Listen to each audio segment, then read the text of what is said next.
Cody, the Director of OT Cybersecurity and Network Services for Enhanced Information Solutions. I'm here with Paul Wieneman. I'm a cybersecurity and risk professional in the IT OT space. So one of the things you hear about all the time is how different IT and OT are. And so what we wanted to do was actually kind of have a little fireside chat about how their similarities are. That yes, there are definitely differences. There's certain things that you have to be mindful of in OT versus IT. But particularly at some of the higher levels, there's very, very similarities between the two of them. So, Paul, why don't you kind of lead us off in your experience, because I think you kind of come more from the IT down, I come from the OT up. So where can we kind of meet in the middle and find common ground between the two?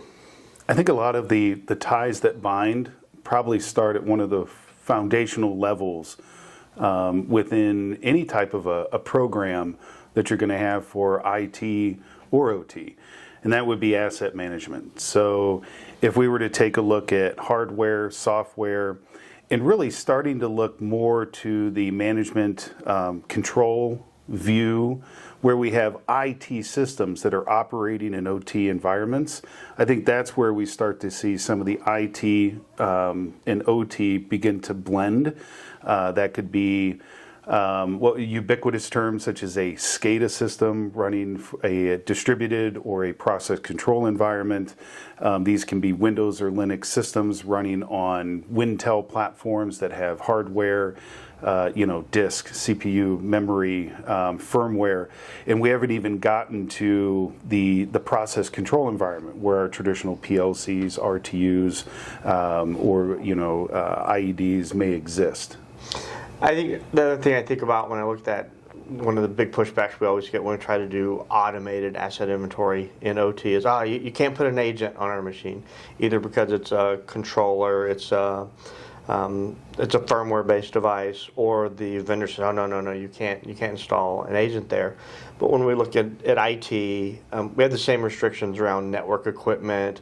There's definitely devices that are running there that you're using, whether it's a temperature sensor for an HVAC system. You have the same requirements up there. So I think fundamentally doing passive scanning or non-agentless scanning of a network device is really no different than doing it on a controller or a firmware-based device in OT. Well, I think, so any type of asset management or continuous monitoring. So if we have dynamic asset data collection, there's numerous companies that are out there that can facilitate that, be part of a solution architecture or solution stack, passive monitoring. But you can have those Windows-based systems, maybe have an agent, let's say. But whatever it is, and even in some environments, and we don't advocate this, right? But you can get to, maybe it's an Excel spreadsheet. That becomes tedious, becomes time-consuming, and it may not have relevant information. We're all human, there's error conditions that can exist. But anytime you can have an automated solution, right? Not to confuse terms in industrial automation, but if I can have an automated solution that can continuously update and bring that information in, and then can help me, because a lot of these asset management inventory systems also connect to information repositories, such as Dell and HP and the hardware manufacturers, so I can be aware of end of life, firmware updates, end of support, based on service tag or serial numbers. There's a lot of relevant information that we would want in the OT, the IT systems operating in the OT space that's very important. And again, that's where we may not always have that luxury further down in the, if we look at the Purdue Enterprise Reference Architecture at your level 2, your level 1, or your level 0, but certainly at level 3 where we have IT systems operating in the OT space, supervisory. I'm sure plenty of people are yelling, Purdue doesn't apply anymore. That's a different conversation for a different session. Mm-hmm. The next place where I would think, moving beyond asset inventory, where we've done a ton of managed patch management solutions in OT. And yes, there's definitely, you need to be a bit more deliberate with patching in OT. But ultimately the process is still the same. right? You receive a patch from your patch source, whether it's Microsoft or Rockwell or Cisco. That patch needs to be tested in your environment. And again, you might do some more rigorous testing in OT, Right. but that's no different than if you had an ultra critical IT asset, you would apply more rigorous testing to that. And then once you're satisfied on your own metrics that this is a safe patch to deploy, you schedule the time, again, whether it's during a maintenance outage, whatever you've got coming up, Right. and you deploy that. Again, you may hedge your bets a little bit and do things like take a backup. If it's a virtual system, take a snapshot first so that worst case scenario, if this goes sideways, you can recover from it. The process I'm describing for OT is no different than the process in IT, correct? It is, but there's a bit of nuance there, right? So we don't have to look too much further than a relevant example in the last couple of weeks. So CrowdStrike, taking updates, immediately having those, and even though that's part of the mechanism within the CrowdStrike agent, it did have an impact in OT environments where we have those Windows-based IT systems. What we need to do is we can, as you described, I can use the methodologies from IT for patch management, for IT assets within an OT environment, but I need to adopt the time, the time and the rigor for an OT environment. We have safety, productivity, and reliability that we're more concerned with rather than confidentiality, integrity, and availability. So it means that while I can have software updates to IT, Windows, or Linux-based systems that are running in the OT environment, these could be, again, the Windows-based or Linux-based SCADA systems or your HMIs, engineering workstations, right? As Stuxnet showed us, engineering workstations are reachable and can be a linchpin in an incursion.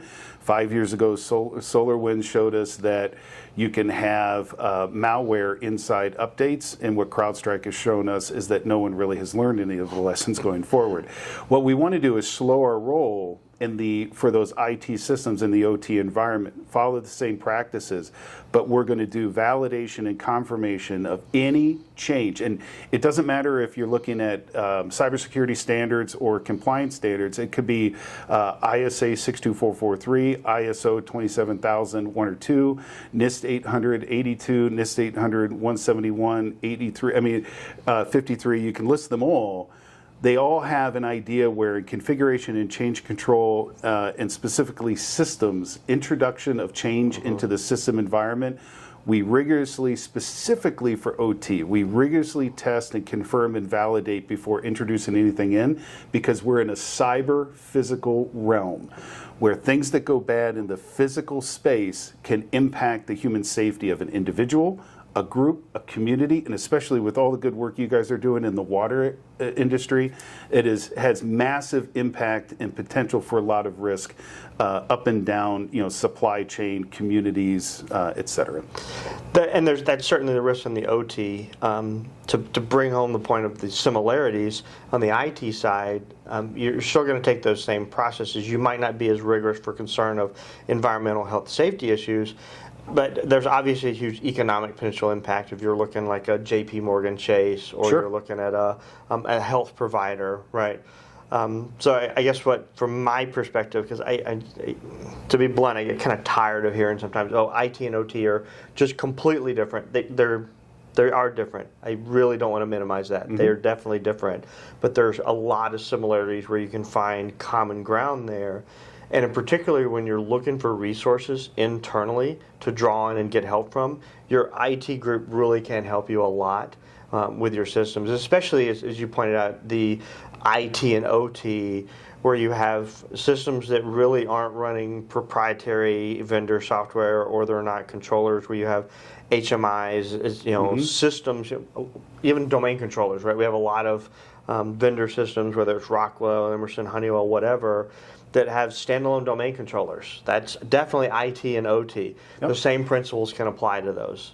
I think one thing to think about is what is it that so when we look at the impact to OT systems historically, what's always identified from those subject matter experts and the practitioners in the OT industry and within that space is that a lot of the impact that we see, and you could say Colonial Pipeline as an example, right? So ransomware that hits Windows systems and then crosses over that IT/OT membrane into Windows systems inside the OT environments or these process control environments.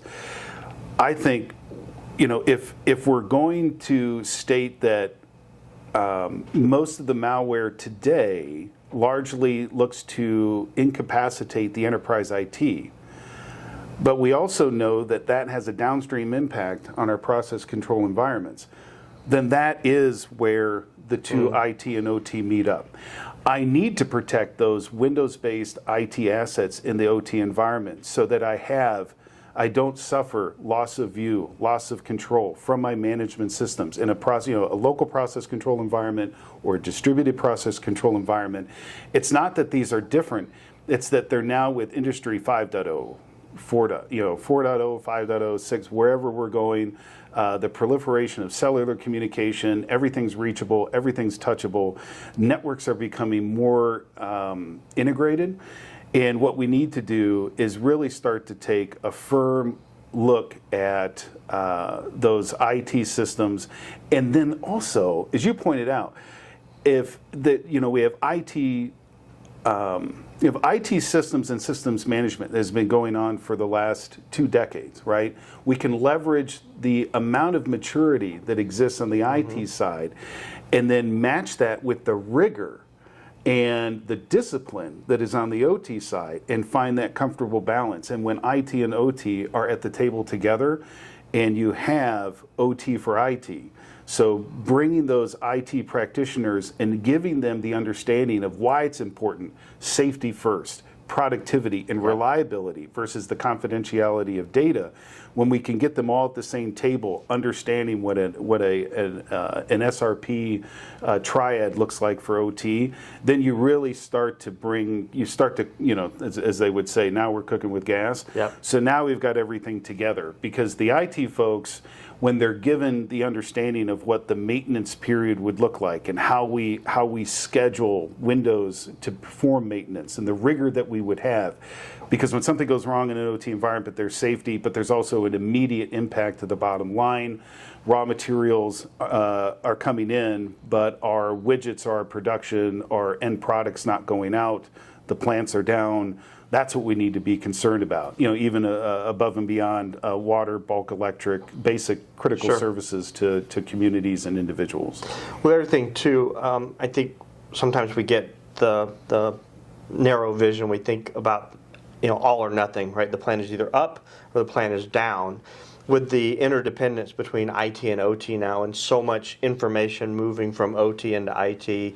Morning reports, real-time data. The thing I think we lose sight of sometimes is that stuff that impacts IT, while it might not shut the plant down, can definitely result in loss of efficiency, right? Sure. Things that, 20 years ago, people were accustomed to having to go out to the plant or call somebody or wait for a handwritten report to come around, now is available in real time. If you have that incident or there's that loss of connectivity between IT and OT, we have to go back to that now. So is the plant down? No. But we may be running at 50, 60, 70% of our optimal performance. Well, you can see how this changes and on the roadmap, right, we have asset management. Once we have our assets, we have our risk assessments. Once we have our risk assessments, we probably have our risk remediation. What are our updates or patch management cycles if we're going to do that? Nice pitch for the framework there. Exactly, right. And then we're going to have continuous monitoring and detection. We can talk about anomalies within the networks of the OT space. But at the end of that road, you've got incident response and recovery. So as you're talking about, what does it mean when the plant's down? And I'm not getting that instantaneous data. I think the organization then has an understanding that when an incident comes along, there's going to be varying levels of business continuity, not just an IT term anymore. And then when we look at recovery, what does disaster recovery look like for a plant?